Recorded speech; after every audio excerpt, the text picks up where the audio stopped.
J'y porte une attention plus que mesurée. Les prophéties de malheur ne manquent jamais, surtout quand l'hiver vient. Je me souviens de Volcan.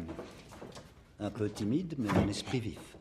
Le Nord a émoussé l'esprit de plus d'un bon maître. Difficile de dire si cela est dû au froid, à la boisson ou aux fréquentations. Un jeune infirme clame avoir vu des morts qui marchaient au-delà du mur, grâce à l'aide magique d'une corneille dotée de 3 yeux.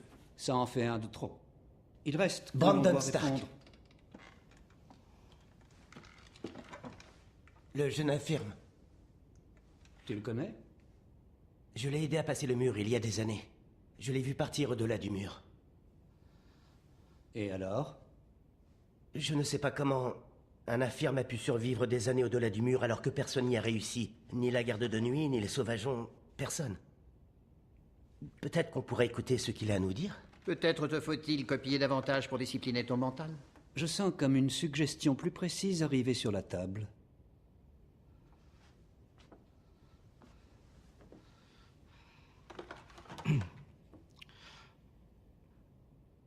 Tout Westeros a confiance en vous et respecte votre savoir.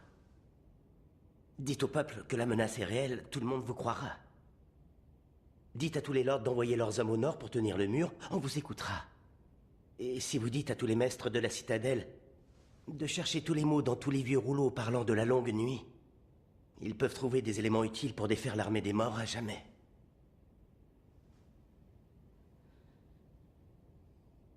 C'est envisageable. Et ces informations pourraient être authentiques. C'est possible. Il est aussi possible que ce message soit un stratagème ourdi par la Reine des Dragons pour que les armées du Sud quittent les terres qu'aujourd'hui elles défendent. Ça lui permettrait de les envahir sans coup férir. C'est plus plausible que des oiseaux magiques parlant à des infirmes. S'il vous plaît, archimestre. C'est la réalité. J'y étais, moi. Nous allons écrire à Maître Volcan à Winterfell pour clarification. Je te le promets, on saura la vérité d'une façon ou d'une autre. S'il vous plaît, Ce archimestre. sera tout, Tarly. Cela me rappelle les élucubrations de Jenny de Vieille-Pierre, cette bonimenteuse qui affirmait descendre des enfants de la forêt. Et tu oublies le prophète Lodos qui annonçait que le dieu noyé viendrait pour tuer Aegon le Conquérant. Ah, Lodos. Ce n'est pas lui dont le frère et le père ont péri brûlés récemment? J'ai bien peur que oui. Une bien horrible mort. Je n'ai pas encore eu le cœur de le lui apprendre. C'est un gentil garçon. Bref, le nichoir à corbeau est en piteux état. J'ai dû vérifier.